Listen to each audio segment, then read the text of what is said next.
Hello everyone. इससे पहले हमने जो चीज़ स्टार्ट की है हमने बेसिकली रिंग थ्योरी कर रहे हैं। और इससे पहले हमने रिंग की डेफिनेशन देखी, उसके अलावा उसके बाद हमने रिंग की कुछ एग्जांपल्स देखी, कॉम्यूटेटिव रिंग देखी, रिंग विद आइडेंटिटी देखी, पॉलिनोमियल रिंग, ज़ीरो डिवाइज़र की डेफिनेशन की। आज जो हम कर रहे हैं वो है यूनिट इन आर। आर है हमारे पास बेसिकली कोई भी रिंग है, और यूनिट इन आर का मतलब है कि रिंग में यूनिट्स क्या होते हैं। डेफिनेशन देखते हैं। Let R be a ring. R हमारे पास कोई रिंग है विद आइडेंटिटी, यानी कि उसमें आइडेंटिटी प्रेजेंट है, यानी कि उसमें वन कंटेन करता है। डेट मीन्स के वो हमारे पास अंडर मल्टीप्लिकेशन मोनोइड ग्रुप है। An element u belong to R is called a unit in R. कोई एलिमेंट है एक जो यू आर से बिलोंग कर रहा है, उसे हम कहते हैं यू बिलोंग टू आर, यानी कि कोई एलिमेंट लिया यू, और वो यूनिट कहलाएगा आर का इफ़ कोई और एलिमेंट एग्जिस्ट करता हो कि उन दोनों को मल्टीप्लाई करने से हमारे पास वन आ जाए, यानी कि U V is equal to V U is equal to one आ जाए, तो हम कहेंगे कि ये हमारे पास जो एलिमेंट है वो यूनिट है आर में।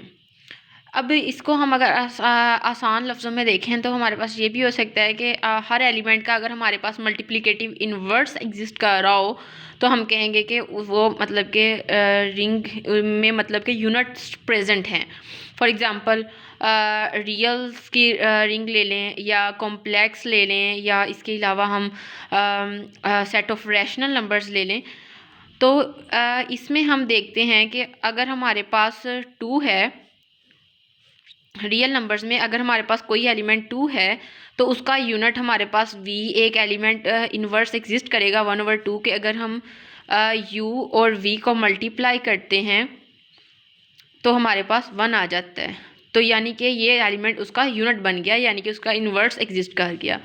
अब इसको डिनोट बेसिकली हम करते हैं, डिनोट करने का एक वे है denoted by may be different books के कोरेस्पॉन्डिंग ये रिप्रेजेंटेशन चेंज हो जाए, लेकिन हम जो डिनोट यहाँ पे कर रहे हैं वो आर स्टेरिक से कर रहे हैं। ठीक है, the set of units of R is denoted by R asterisk. और आर हमारे पास कोई भी रिंग हो सकती है, यानी कि इस पर रिस्ट्रिक्शन नहीं है, लेकिन हाँ वो रिंग विद यूनिटी होनी चाहिए। और मतलब कि अगर इसकी नॉन एग्जांपल्स देखें, नॉन एग्जांपल्स में हम इवन नंबर्स ले सकते हैं। इवन तो ऑब्वियसली कि उसमें रिंग विद आइडेंटिटी ही नहीं है वो। सेट ऑफ इंटीजर्स अगर हम देखें तो जस्ट वन और -1 के अलावा बाकी सारे एलिमेंट्स जो हैं उनमें इन्वर्सेस एग्जिस्ट नहीं करते।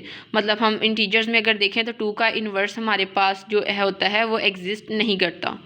ठीक है, अब हमने देखा कि यूनिट इन आर क्या होता है, उसके बाद उसकी एग्जांपल्स कुछ देखी। और ये अब मेन मतलब एग्जांपल हम देखते हैं कि कौन कौन से जो रिंग हैं वो यूनिट बनाती हैं और उन पे क्या क्राइटेरिया होता है। अगर हम इंटीजर्स में देखें तो इंटीजर्स के जो यूनिट है ना, मतलब कि जी स्टैटिक से बेसिकली डिनोट करते हैं, तो वो ओनली +-1 है, क्योंकि 1 से मल्टीप्लाई होके हमें 1 देगा, और -1 जो है वो -1 से मल्टीप्लाई होकर हमें 1 देगा, यानी कि सिर्फ ये दोनों ही यूनिट बनाएंगे, इसके अलावा कोई और एलिमेंट नहीं होगा जो यूनिट बने यहाँ पे। ठीक है, सेकंड एग्जांपल अगर हम देखें, ये फर्स्ट थी, और सेकंड में हमारे पास है यूनिट्स ऑफ आर स्टेरिक, यानी कि रियल नंबर्स में यूनिट क्या होते हैं। तो हम इसको देखते हैं कि R-0 जस्ट एक एलिमेंट 0 है जिसका इन्वर्स नहीं है, उसके अलावा सारे एलिमेंट्स जो हैं उसके इन्वर्सेस जो हैं हमारे पास वो एग्जिस्ट कर रहे होते हैं। ठीक है, ऊपर भी मैंने आर की एग्जांपल बताई है, लेकिन इसमें मतलब 0 नहीं होता, 0 को ये जो है कंटेन नहीं करते। उसके अलावा हमारे पास अगर हम Z8 स्टेरिक के देखें, अब हमने इसके पहले एक एग्जांपल की थी ज़ीरो डिवाइज़र की, उसमें भी मैंने ये मतलब कि Z8 यानी कि इंटीजर अंडर मॉड्यूलो क्लासेस 8 यानी कि लिया था ग्रुप, और हमने उसके देखे थे कि ज़ीरो डिवाइज़र्स कौन कौन से हैं। अब ज़ीरो डिवाइज़र्स को अगर हम निकाल दें तो जो रिमेनिंग एलिमेंट्स हैं कौन कौन से बचेंगे, 1, 3, 5, 7।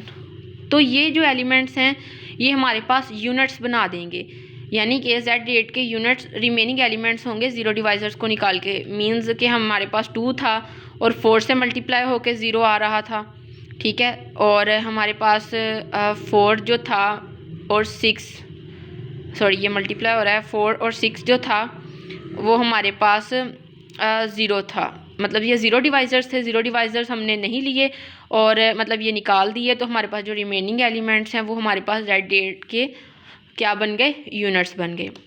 अब हमने देखा, हमने डेफिनेशन देखी पहले कि यूनिट इन आर क्या होता है। डेफिनेशन के बाद हमने देखा कि एग्जांपल कौन कौन सी हैं, और बेसिक एग्जांपल मतलब ये प्रॉपर वे में मैंने जो लिखी हैं कि जेड स्टेरिक जो है उसमें +-1 होते हैं क्योंकि सिर्फ इन्हीं के इन्वर्स एग्जिस्ट करते हैं। आर स्टेरिक यानी कि सेट ऑफ रियल नंबर्स में जो हमारे पास है वो 0 को निकाल के बाकी यूनिट्स होते हैं, और जेड डेट में हमारे पास जो हैं 0 डिवाइज़र्स के अलावा जो बाकी हैं वो यूनिट्स होंगे।